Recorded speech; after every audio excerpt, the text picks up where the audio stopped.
Boa noite a todos, os presentes, e boa noite aos nossos amigos internautas.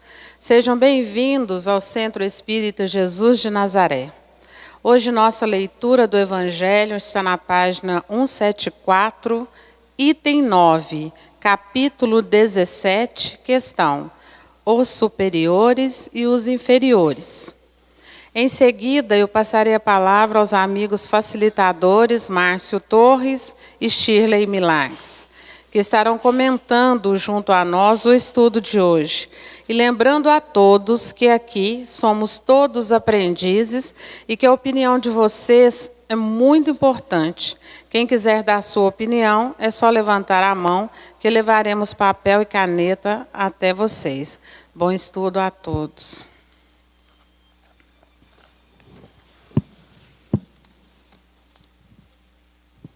Os superiores e os inferiores. A autoridade, da mesma forma que a fortuna, é uma delegação da qual serão pedidas contas àquele que dela se acha investido.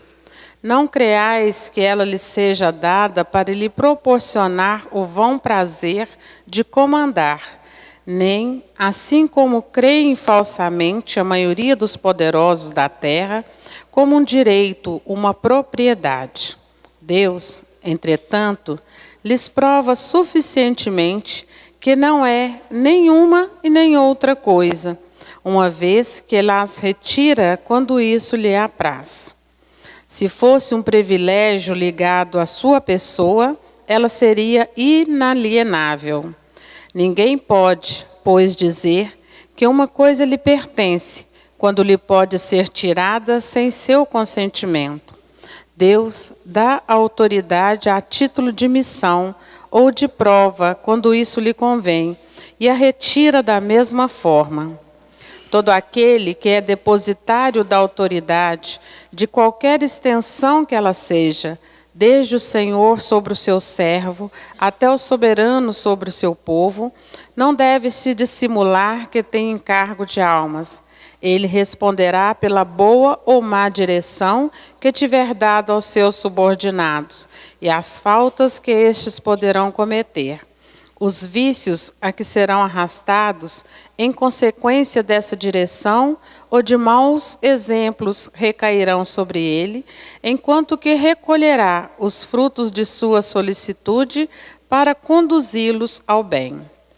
Todo homem tem, na terra, uma missão pequena ou grande, qualquer que ela seja, é sempre dada para o bem, e é, pois, nela falir, falseá-la em seu princípio. Se Deus pergunta ao rico: que fizestes da fortuna que deveria ser em tuas mãos uma fonte espalhada à fecundidade ao teu redor? Ele perguntará àquele que possui uma autoridade qualquer: que uso fizestes dessa autoridade? Que mal detivestes? Que progresso fizestes? Se eu te dei subordinados, não foi para fazer deles escravo à tua vontade, nem os instrumentos dóceis de teus caprichos e da tua cupidez. Eu te fiz forte e te confiei os fracos para os sustentar e os ajudar a subir até a mim. O superior, que está compenetrado das palavras do Cristo, não despreza nenhum daqueles que estão abaixo de si, porque sabe que as distinções sociais nada institui diante de Deus. O Espiritismo lhe ensina que, se o obedecem hoje, puderam lhe comandar ou poderão lhe comandar mais tarde, e que então será tratado como se os tiver tratado ele mesmo. Se o superior tem deveres a cumprir, o inferior os tem de seu lado e não são menos sagrados. Se este último é espírita, sua consciência lhe dirá, melhor ainda, que deles não está dispensado, mesmo quando seu chefe não cumprisse os seus, porque sabe que não se deve retribuir o mal com o mal, e que as faltas de uns não autorizam as faltas de outro. Se sofre em sua posição, diz a si mesmo que, sem dúvida, a mereceu, porque talvez ele mesmo abusou outrora de sua autoridade e deve sentir a seu turno os inconvenientes daquilo que fez aos outros sofrerem.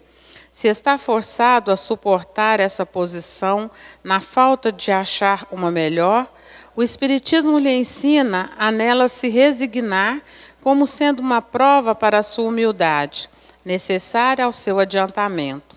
Sua crença o guia em sua conduta. Age como quereria que seus subordinados agissem para com ele, se fosse chefe. Por isso mesmo, é mais escrupuloso no cumprimento de suas obrigações, porque compreende que toda negligência no trabalho que lhe está confiado é um prejuízo para aquele que o remunera e a quem deve seu tempo e seus cuidados. Numa palavra, ele é solicitado pelo sentimento do dever que lhe dá a sua fé, e a certeza de que todo desvio do caminho reto é uma dívida que será preciso pagar, cedo ou tarde. François Nicolas Madeleine, 1863. Boa noite. Tá fraco, hein? Vamos lá? Boa noite. Aí, é com alegria, gente. Nós estamos na casa de Jesus, estudando o Evangelho, né? Uma boa noite também aos nossos irmãos internautas que nos acompanham em todos os lugares desse planeta, né? Com a ajuda da tecnologia. E é com muita alegria que a gente está aqui hoje, mais uma vez, para estudar esse capítulo tão importante e um item muito interessante que todos nós devemos aprender a lidar, né? Não com superiores e inferiores, porque na verdade ninguém é superior, ninguém é inferior, né? Nós somos todos filhos de Deus iguais perante Ele. Mas em hierarquia de situações, tem que haver o comando e tem que haver quem faça, né? E olha que alegria hoje eu estou com a Shirley, me puseram uma mulher na mesa, hein? Que bondade. E eu vou passar a palavra para ela agora, que ela vai fazer uma explanação, e logo em seguida a gente já começa com algumas perguntas, lembrando aqueles que estão chegando pela primeira vez, que o estudo é interativo, aqueles que quiserem e se sentirem com vontade de fazer uma pergunta, é só levantar a mão, os nossos irmãos voluntários aí vão levar um papel e uma caneta, vocês podem fazer que a gente vai tentar responder, tá ok? Bom estudo a todos. Boa noite a todos, muita paz. Bom, essa leitura de hoje, ela é extremamente importante porque o que nós observamos hoje na Terra é uma questão muito discutida em qualquer lugar que a gente vá, que é a questão da justiça social, né? Essa abordagem, ela aborda a questão da justiça social. E nós estamos acostumados a ouvir várias interpretações sobre o que é justiça social. E muitas destas interpretações, entendendo que a justiça social ocorreria quando todos aqui na Terra estivessem em igualdade de condições, no aspecto do papel social, da sua condição financeira, né, da sua função, e que isso é que seria justiça social, todo mundo igualzinho, né? Mas nós sabemos, e já estudamos nos capítulos anteriores aqui do Evangelho, que essa diferença e esses diversos papéis sociais que existem na Terra, eles existem porque derivam das grandes diferenças que temos uns para com os outros, cada um no seu estágio evolutivo, cada um com a sua história evolutiva, cada um com as suas necessidades, com o quesito a ser aprimorado, com o foco, né? Cada um com o seu foco na virtude que precisa ser trabalhada. E a providência divina, ela proporciona oportunidades para a gente fazer esse trabalho interior através do nosso dia a dia, das nossas vivências. E a gente sabe que autoridade e fortuna, na realidade, são responsabilidades.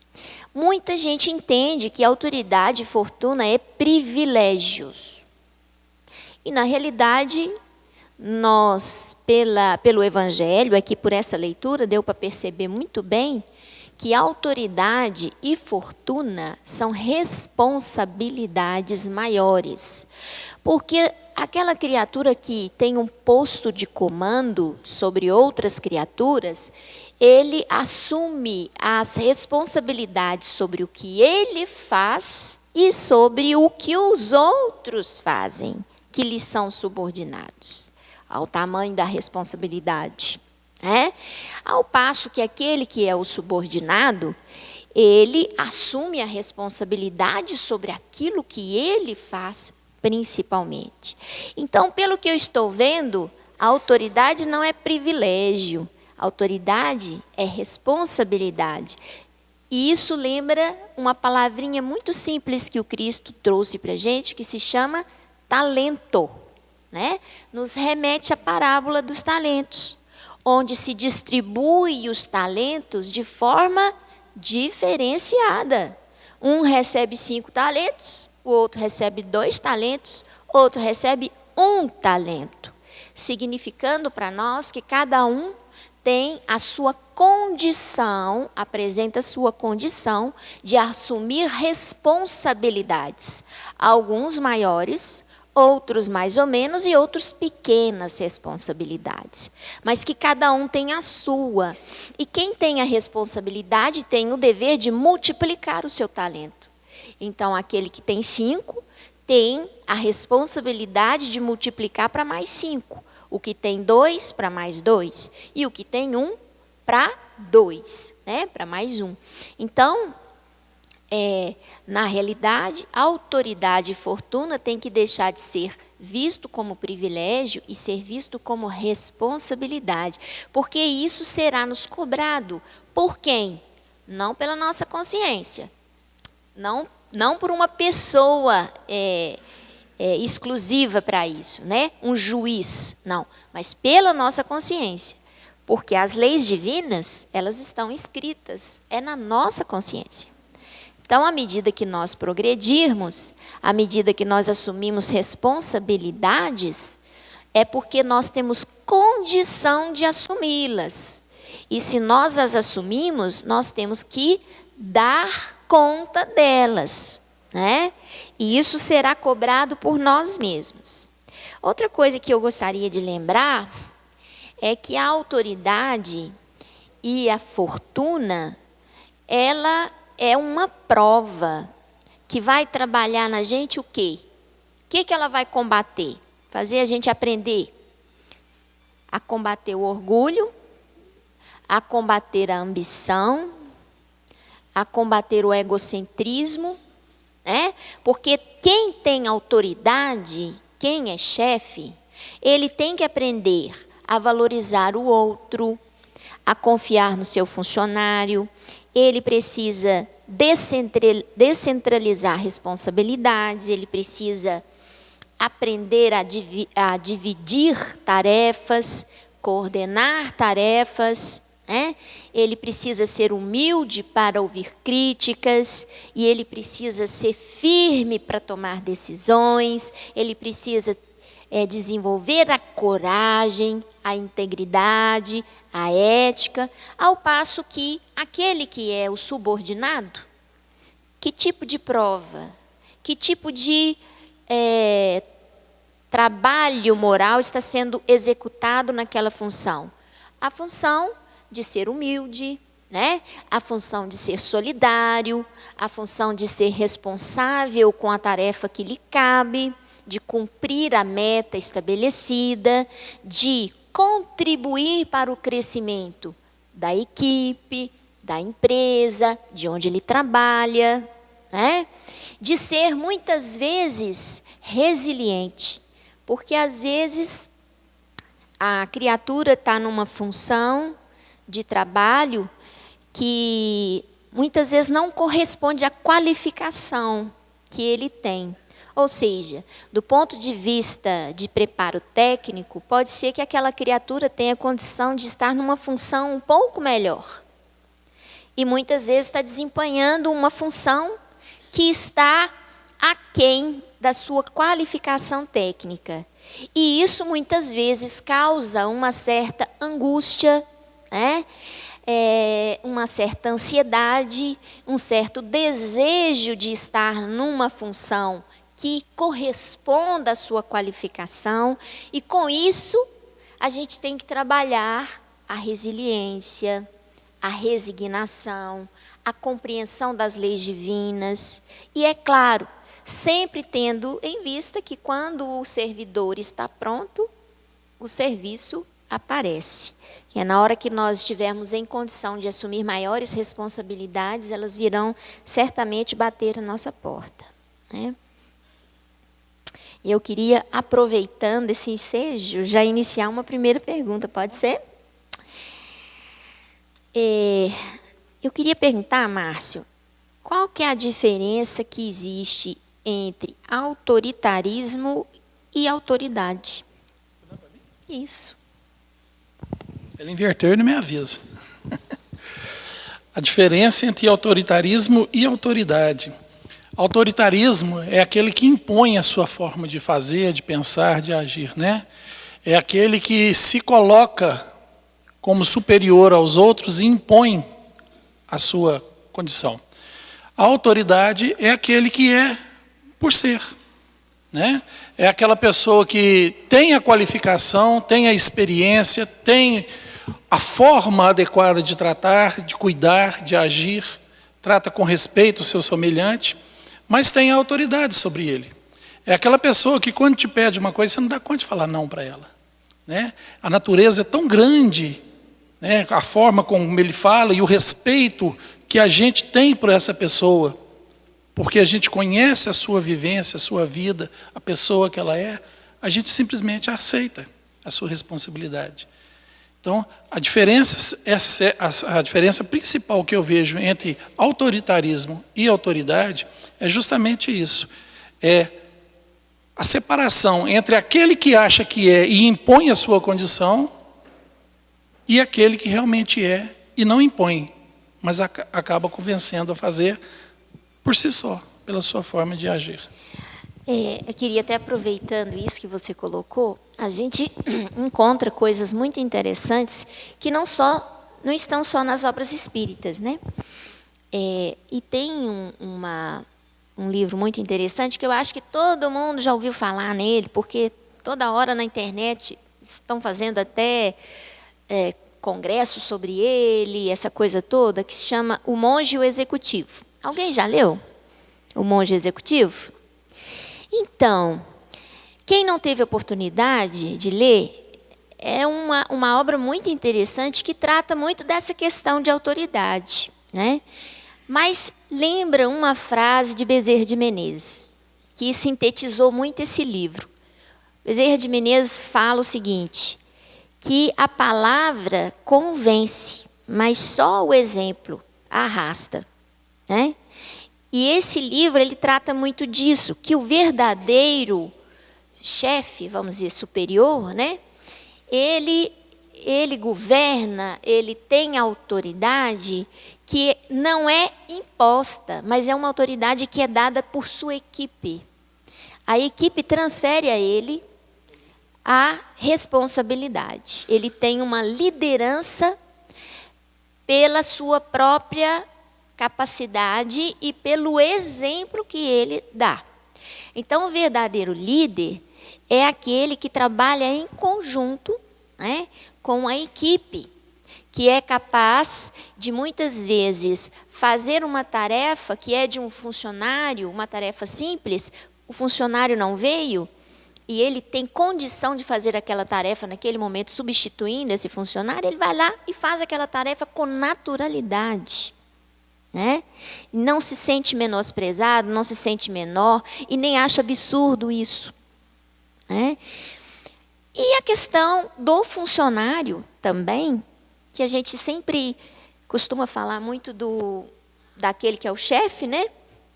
Pela nossa dificuldade de aceitar ordens, de cumprir tarefas, né? Então a gente sempre fala muito mal daquele que comanda, né?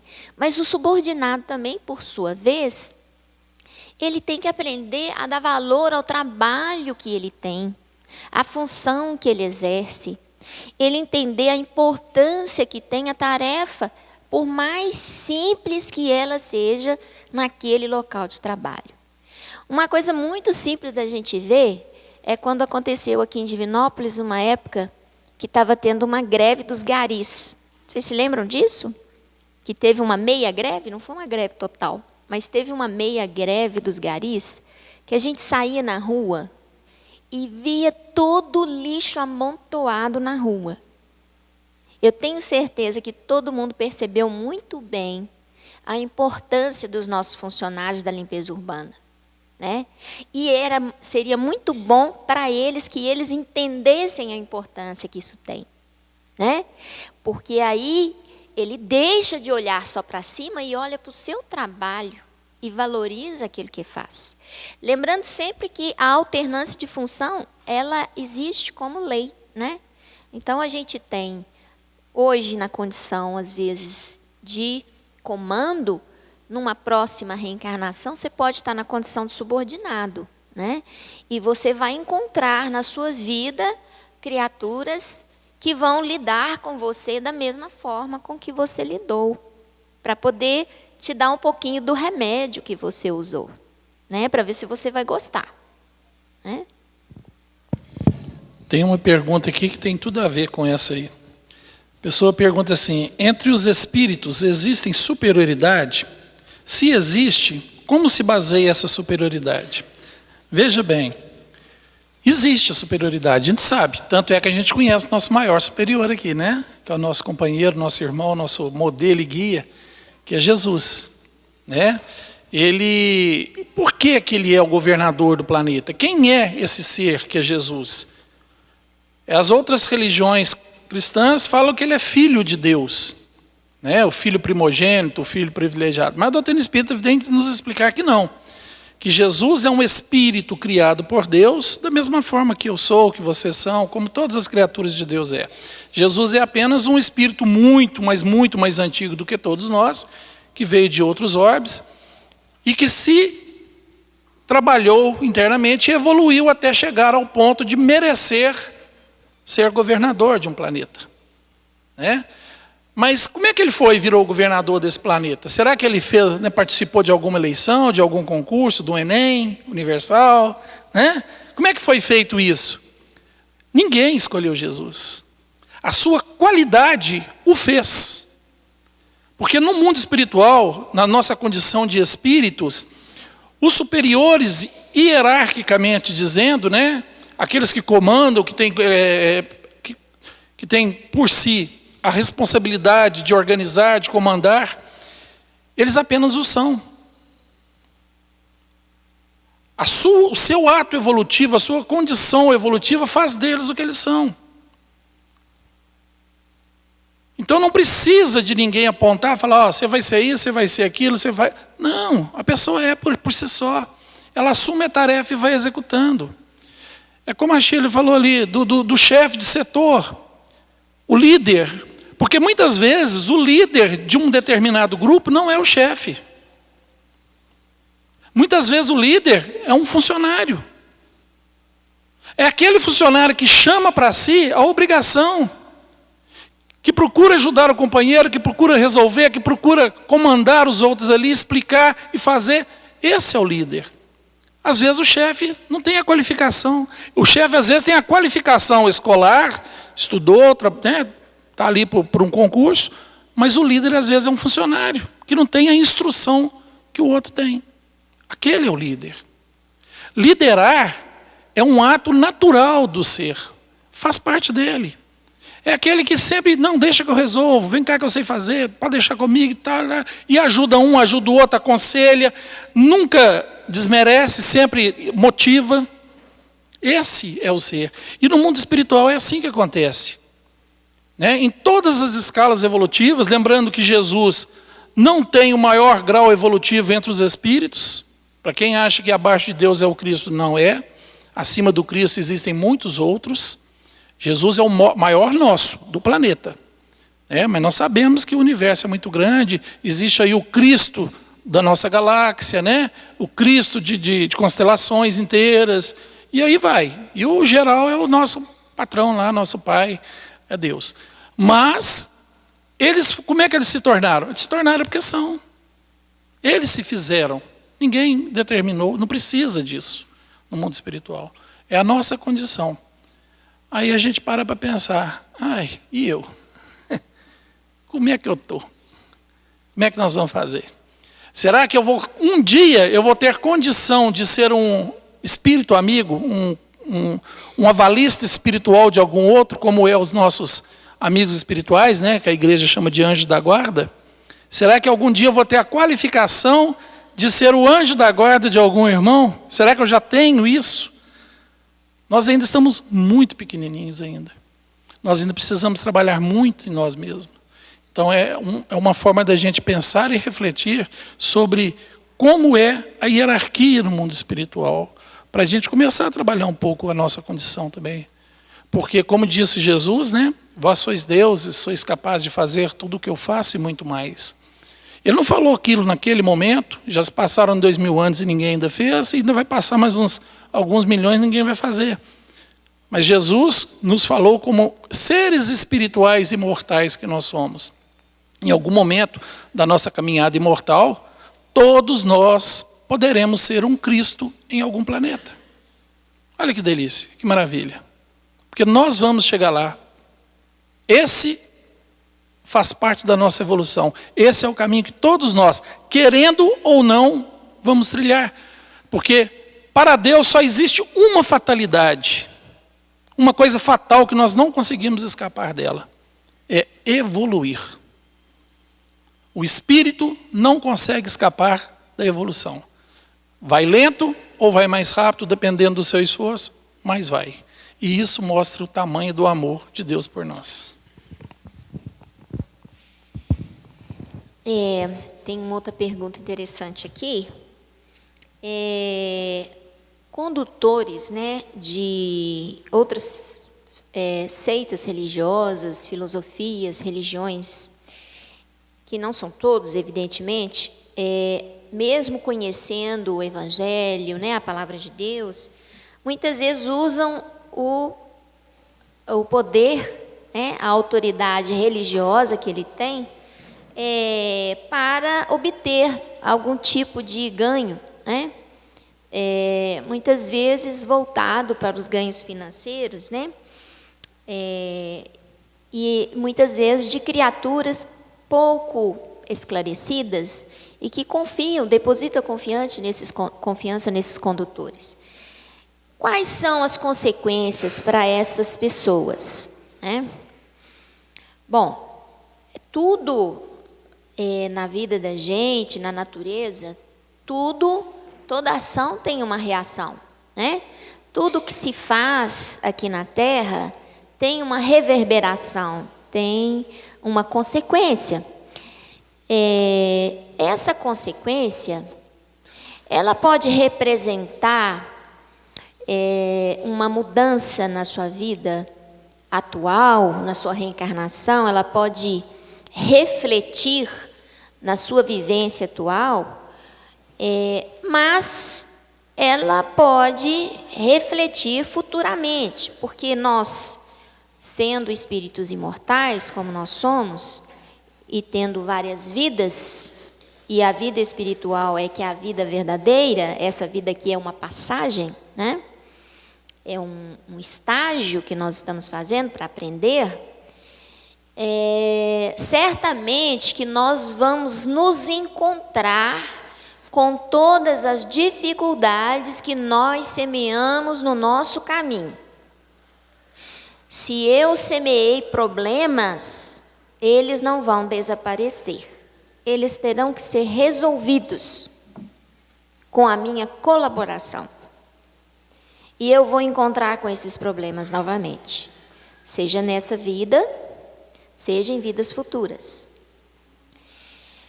E quando eu falo isso, não só no que se refere a essas pessoas que têm autoridade religiosa e que têm o talento e o dever de multiplicar esse talento e que usa esse talento em benefício apenas de si mesmo, como aquele que tinha o talento e enterrou. Vocês lembram na parábola de talentos? Ao invés dele multiplicar, o que ele fez? Ele enterrou o talento e devolveu para o dono do talento apenas aquele talento que ele tinha recebido. Quer dizer, é a criatura que volta e usa esse talento só para si mesma. E é incapaz de multiplicar aquilo em benefício para muitos outros. Então, essa criatura que enterrou o talento, lá na parábola de talentos, o que acontece com ele?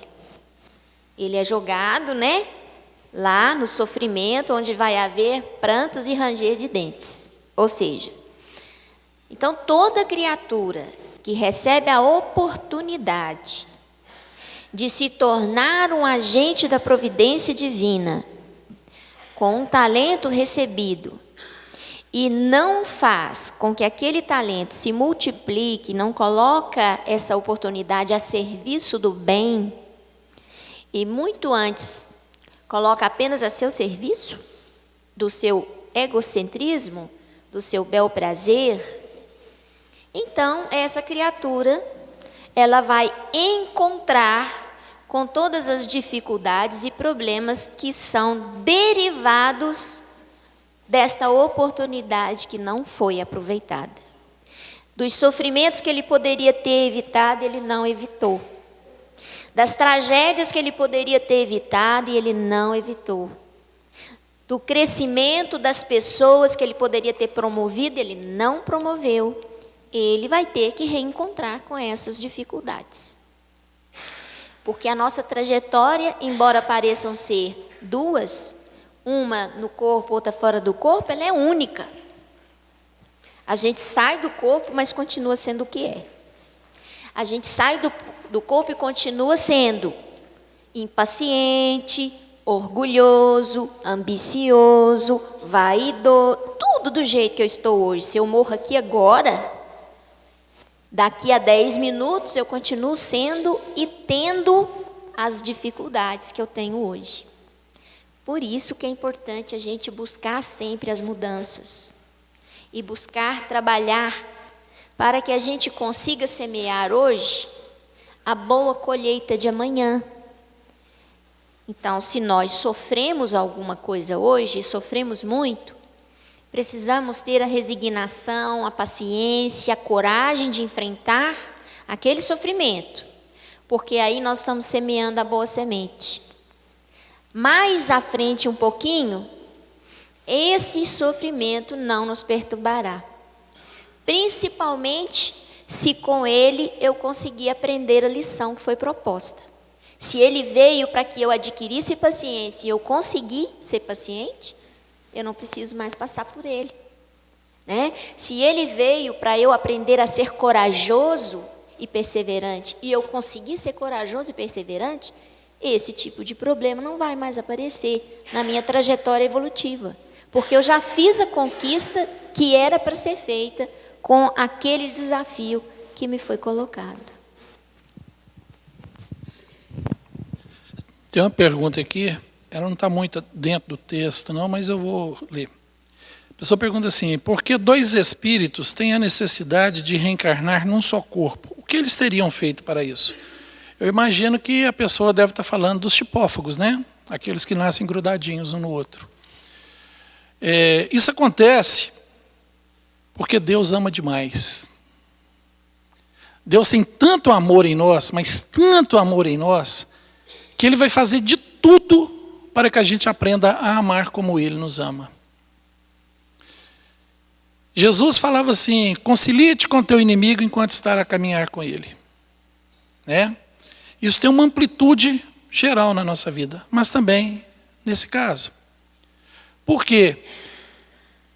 Dois seres que se odeiam, que não se suportam, que estão ali degladiando, se matando há várias reencarnações. Chega uma hora que a espiritualidade vai e os coloca numa mesma família, nasce ali como irmãos, como pai e mãe, como filhos, Mas mesmo assim continua se degladiando, porque as energias já não batem mais, as energias já não combinam, Aí a gente vê irmão matando irmão, filho matando pais, pai matando filhos, né?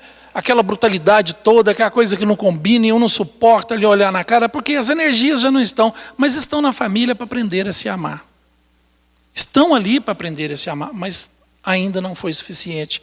E isso vai se repetindo ao longo de algumas encarnações. Chega um momento em que a espiritualidade percebe que não basta só nascerem como irmãos, como filhos. Aí faz nascer grudadinho. Aí eles vêm grudadinho no outro, dividindo o mesmo espaço, né? Na verdade não é um corpo só, são dois corpos juntos, né? Metade de um, metade do outro ali. Por que faz assim? Porque aí vão ter que se tolerar, né? Para começar a desenvolver a tolerância, para que numa outra oportunidade comece a desenvolver o amor. Porque se vai no banheiro tem que carregar o outro, né? Se um quer dormir, o outro não quer, eles vão ter que entrar num acordo. Um às vezes gosta de uma coisa, o outro já gosta de outra. Então eles vão ter que fazer um acordo entre eles. Olha, eu vou fazer um pouco da sua vontade, você faz um pouco da minha, porque não tem outro jeito. E se um matar o outro, ele também morre. Então não tem jeito. Então nasce grudadinho para dissolver o ódio. Para começar a brotar ali uma oportunidade divina da tolerância, da paciência. Começar a suportar a presença do outro. Aí numa outra oportunidade, conforme for aquele andamento, eles podem vir irmãos de novo. Às vezes vem marido e mulher, né, que é mais difícil, né, do que irmão. E vai começando a construir esse laço afetivo para que possam sanar essa doença que é o ódio. Começar a desenvolver amor. Então, quando Deus permite que nasçam grudadinhos, é por amor, excesso de amor a nós, né? E a gente, com os olhos da matéria, a gente vê isso como um castigo, né? Como uma aberração, como uma coisa absurda, porque a gente vê apenas como matéria, vida física. Poxa, passar uma vida inteira nesse sofrimento. O que é uma vida inteira de sofrimento, né? A imortalidade. Gente, uma vida hoje aí de 80 anos, né? Com sorte passa um pouco. Na imortalidade, ó, passou. É um estralar de dedo na nossa existência imortal. E a gente acha que sofre muito. Nossa, eu sofro demais. Mas quem causou o sofrimento? Quem foi o causador de tudo isso? Né? Vamos lembrar, tudo que acontece na nossa vida, tudo, tanto as coisas boas como as más, nós temos que ter duas certezas, duas grandes certezas de tudo isso. A primeira é que eu, somente eu e mais ninguém, sou o causador. Porque se Deus permitisse que eu passe por uma coisa qualquer, sem que eu não mereça ou que eu não tenha construído aquilo para mim mesmo, ele já não é mais um pai de amor, já não é um pai justo, já não é um pai bom. Né? Então, para eu estar ali, eu fui o causador, eu sou o culpado. E a segunda, se ele está permitindo que eu passe por aquilo, é porque ali está a correção. Ali está a oportunidade divina do aprendizado, de vivenciar o meu próprio erro, para que eu me corrija e me torne um ser mais puro, para atingir a felicidade. Olha para você ver, não é muito mais fácil pensar assim? Não fica mais fácil a gente entender as tribulações da nossa vida, quando a gente vê isso como nossa responsabilidade? Nós causamos e nós agora estamos corrigindo, colocando de volta no lugar. Então nós não podemos desesperar diante de nada que a vida nos traz. Nós não podemos nos vitimizar com nada que a vida nos traz. Para alguns está mais fácil, para outros mais difícil, mas é construção individual. É construção individual. A responsabilidade é sempre nossa.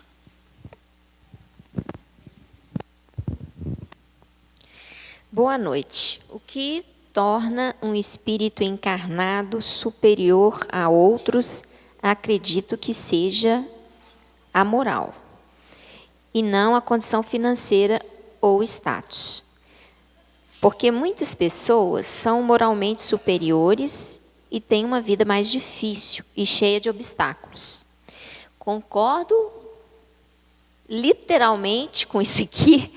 E eu acho que o grande exemplo para nós, que eu acho que vivenciou isso de uma forma muito clara, foi Francisco de Assis, né? Se nós lembrarmos de Francisco de Assis, quem foi Francisco de Assis? Foi um nobre, né, lá da Itália, uma criatura que nasceu em berço de ouro, né? Ele era filho de um comerciante de uma cidadezinha pequena na Itália, e o pai era de muitas posses, né? Um comerciante forte na cidade dele. E ele tinha 2 filhos, tinha Clara e tinha Francisco. E como eram somente 2 filhos, Francisco era o único herdeiro do grande negócio do pai. Porque naquela época, a mulher geralmente era destinada ao casamento, né? Ela não era destinada a gerir uma empresa, um negócio. E Francisco era o único herdeiro daquela família. E Francisco conhece a Jesus Cristo, né? E se converte ao cristianismo e descobre que a vida, ela vale muito mais pela capacidade de desenvolvimento do amor do que pelos bens, pelo poder, pelo dinheiro e tudo mais. Só que até ele descobrir isso, ele passou por um sofrimento muito grande, ele teve uma crise de depressão importante, até que ele se libertou, né? E conseguiu descobrir isso que o Márcio acabou de colocar. Que o mais importante na vida da gente é a vida do espírito. Que aqui é uma passagem que a gente tem que aprender a lidar com as dificuldades da matéria, sem deixar que a matéria determine para a gente o que nós somos. É nós que temos que determinar o que nós somos, e não as condições de vida que nós estamos vivenciando, né? Então, nós precisamos ter um norte, precisamos ter, né, uma direção. E muitas criaturas reencarnadas no nosso mundo hoje, certamente totalmente desconhecida, criaturas que não estão na mídia, criaturas que não estão em postos avançados de comando, que não são grandes políticos, que não são grandes pensadores, que não têm destaque na sociedade, e são espíritos altamente iluminados no que se refere ao amor, e que vêm com missões muito específicas, tá? E muitas vezes são pessoas simples, né, que não têm o recheio das posses. Portanto, essa questão de se fazer o bem pela humanidade pede de nós apenas decisão, coragem e perseverança. Não pede dinheiro, não pede poder político, né? Não pede cultura vasta. Quando Cristo passou aqui na Terra, e ele foi assambarcar aqueles que seriam a sua equipe de trabalho e de divulgadores da sua palavra posteriormente, ele não foi na sinagoga, ele não foi no palácio do governo, ele não foi nas grandes escolas da Grécia, ele foi buscar os pescadores. Por que aquele grupo de pescadores? Pela capacidade de amar que eles já haviam desenvolvido, enquanto espíritos imortais. Para abraçar uma responsabilidade da natureza, que era dar sequência à evangelização da humanidade, só espíritos com grande capacidade de amar, como foi Chico, como foi Madre Teresa de Calcutá, são criaturas que precisam de muito pouco para fazer muito. Incrível isso. Precisa de muito pouco e faz coisas que a gente com muito dinheiro não consegue fazer. É incrível. Então, o poder do amor, ele é muito grande. E a hora que a humanidade conseguir criar essa consciência, e o Evangelho de Jesus, ele deve ser divulgado aos 4 cantos da terra, e principalmente, não só pela palavra, mas sobretudo pelos exemplos que nós, que somos cristãos e que cremos que isso é possível, nós temos que dar testemunho disso no nosso dia a dia. E é através do testemunho que nós vamos contagiar. E é assim que o mundo vai se renovando e as coisas realmente vão mudando. É com a mudança de atitude nossa, de cada um que participa de toda essa sociedade da humanidade terrena. Né? Então, eu concordo muito que muitas criaturas não estão no comando das grandes coisas e fazem coisas que os grandes não conseguem fazer.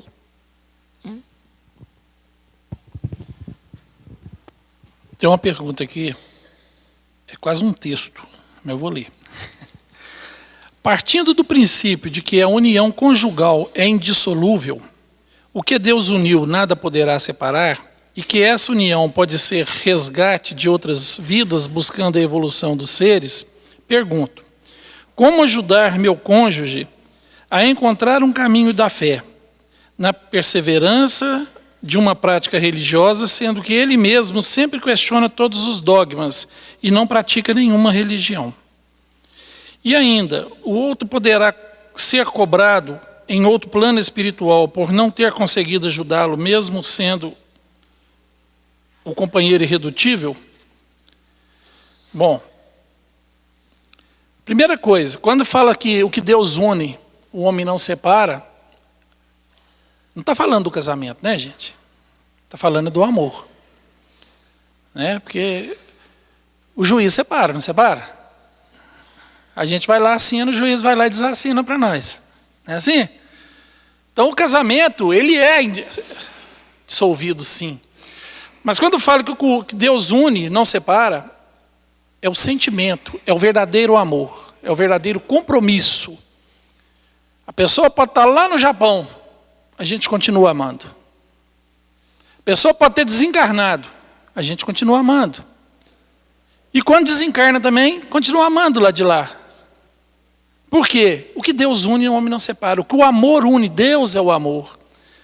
Então, quando o verdadeiro amor está agindo, nada separa realmente. Agora, em relação à responsabilidade do cônjuge, primeiro eu vou lembrar uma frasinha do Chico, que por coincidência já é a 3ª semana que eu vou falar ela aqui. Aos outros eu dou direito de serem como são. A mim o dever e a obrigação de ser todo dia melhor. Nós temos que respeitar o outro. Né? É nossa obrigação, sim, convidá-lo. Passar para ele a mensagem, olha, está sendo bom para mim, vai lá, quem sabe, vamos fazer uma experiência, né? Vamos lá um pouquinho, só para você conhecer. Em relação aos dogmas, ele está coberto de razão de não aceitar os dogmas. O espírito também não aceita. Né? Porque a doutrina espírita trabalha com a razão, com a fé, com a lógica, com a ciência. É uma doutrina que anda lado a lado com a ciência. Aqui não tem mistério, não tem nada que vai causar dúvidas para ter uma crença. O espírito, ele não crê, ele tem fé. Porque crer é dar crédito. Eu vou dar crédito àquilo que o outro falou, que a minha religião fala. Mas ter fé é ser fiel àquilo que a coisa é.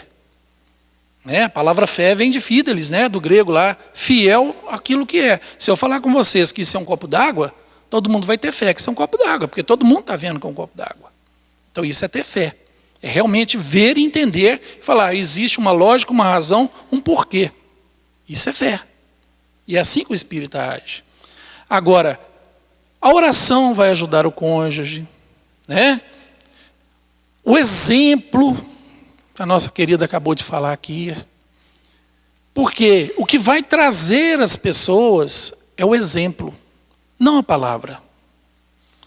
É quando o marido perceber, ou a esposa perceber, que o companheiro ou a companheira está diferente, está mais calmo, mais em paz, mais tranquila, mais doce, mais gentil, né? que será que está acontecendo com essa criatura? Quando eu comecei na doutrina espírita, uma família católica, eu vim por uma depressão muito grande, e a minha mãe começou a me criticar. Eu era jovem, ela falava, lá vai, né, naqueles trem lá, né? Eu falei, vou, tal. Eu nunca chamei ninguém da minha família para vir, nunca. Mas a minha mãe ficou curiosa. Não que eu fiquei bonzinho, perfeitinho, viu, gente? Eu ainda tenho minhas mazelas. Mas eu era muito agitado, muito nervoso, muito encrenqueiro. Sabe aquele espinho que incomoda os outros? Era eu. E de repente eu comecei a ficar diferente dentro de casa. Aí ela falou assim, eu vou pegar os livros dele para ler, para ver o que ele está fazendo. E hoje ela gosta. Ela vem, meus irmãos de vez em quando aparecem. Não com tanta frequência, não são apaixonados como eu sou. Mas todos conheceram a doutrina espírita pela mudança. Não pela perfeição, que eu não sou ainda. Mas pela mudança. Me tornei um pouco mais calmo, um pouco mais gentil com todos eles. Mais pacífico. Tem ainda meus estouros, né? Mas tá lá, já vai caminhando. Então é isso. Quando o outro começa a perceber a mudança, ele começa a ficar curioso. O que será que está acontecendo? Porque não era assim. De repente a pessoa agora está mais mansa, mais suave, está mais gostoso de viver aqui em casa. Por mais que eu tente apurrinhar, ela já não tem aquelas reações agressivas que ela tinha. Né? Eu chego fora da hora, ela está sorrindo com as coisas ali no lugar. Ou eu chego em casa, a janta não está pronta, eu não fiz a janta, meu marido chegou, já não brigou mais comigo, não está encrencando, ainda vai para a cozinha me ajudar. Tem alguma coisa errada nisso aí. Deixa eu descobrir o que é. Então, gente, o exemplo, a vivência é que traz, é que arrasta. Agora, se mesmo assim o outro não optar por uma religião qualquer, a gente tem que levar para outro pensamento também. Religião não salva ninguém. Né? As casas religiosas estão cheias. Tem muito ateu que é muito mais caridoso, amoroso, do que muita gente que está dentro de uma religião. A gente tem que pensar o seguinte, a pessoa é boa? É. É honesta? É. É trabalhadora? É. É caridosa? Nossa, demais. É um bom pai, um bom marido, uma boa esposa? Nossa, muito bom. Mas não tem religião, então deixa ele. Tá bom. O momento dele, às vezes, acordar ainda não chegou. Mas ele já está praticando a religião em casa, no trabalho, na sociedade, mesmo sem ser de uma ou outra crença qualquer. Então nós temos que analisar a criatura como ela é e respeitá-la como ela é, do momento dela, porque todos nós temos o nosso momento de recordar. O chamamento do Cristo vem para todos. Em algum momento, o chamado vem. E a gente tem que estar preparado para segui-lo. Eu queria só fazer um breve comentário, que o nosso tempo já está finalizando, sobre essa pergunta. Duas coisas importantes que assim, a gente acaba aprendendo, não só dentro da doutrina espírita, mas é através da experiência com os outros, as criaturas que nos cercam. Né? Certa feita, participei de um encontro de casais, e umas coisas que foram faladas lá, que realmente eu guardei para a minha vida toda. Primeira coisa, quando você está para se unir a alguém, você amar alguém, sentir que ama alguém, amor não é bem um sentimento, amor é uma decisão, é o que foi colocado. Eu não estava entendendo muito bem isso. Ao longo desse encontro de casais que eu fui entender melhor. O amor é uma decisão que você toma. Ele não é uma emoção. Porque emoções, elas têm início, meio e fim. Elas passam. As emoções são fugazes, são momentâneas. O amor é uma decisão que você toma de cuidar e se dedicar a alguém. Você quer fazer isso por alguém. Aquela pessoa representa muito para você. E você quer estar ao lado dela porque você deseja fazer por ela tudo o que for possível para que ela fique bem. A gente pensar, eu não vivo sem fulano eu não sou feliz. Está errado. Isso não é amor. O amor é, eu vivo para fulano. E eu quero fazer o que tiver ao meu alcance para que fulano fique bem. E não que fique feliz. Ou fique comigo, né? E uma outra coisa que é preciso lembrar é que isso tanto é uma decisão que você toma a respeito, que não existe alma gêmea, né? Não existe alma gêmea. Então, nós não vamos ficar procurando pelo universo a outra metade. Isso não existe. Nós somos únicos e integrais. O que ocorre é que nós temos compromissos assumidos no plano espiritual quando advimos aqui à Terra com aquela criatura com quem nós fizemos um projeto e nós temos que executá-lo. Mas essa criatura não me pertence e nem eu pertenço a ela. Nós somos livres. Nós temos apenas que tomar a decisão de amar. Cuidar do outro, fazer pelo outro aquilo que tiver ao seu alcance para que ele fique bem. Isso é uma decisão. A gente está acostumado a ter o amor possessivo. Eu amo fulano porque sem fulano eu não sei viver. Está errado. Totalmente errado. Não é esse o caminho. Isso não é amor. Pode ser qualquer outra coisa, menos amor. Né? É só querendo comentar um pouquinho sobre isso. Uma coisa que eu quero só ressaltar na sua palavra, aproveitando aquele minutinho que falta. Vocês perceberam a fala da Shirley? Amar é querer que o outro fique bem, não é querer fazer o outro feliz. Olha que interessante. Porque ninguém faz o outro feliz. A gente se faz feliz. Então, deixar o outro bem, deixar que o outro conquiste, que o outro cresça, que o outro trabalhe a si mesmo, permitir a liberdade, a construção individual do outro, é deixar o outro bem.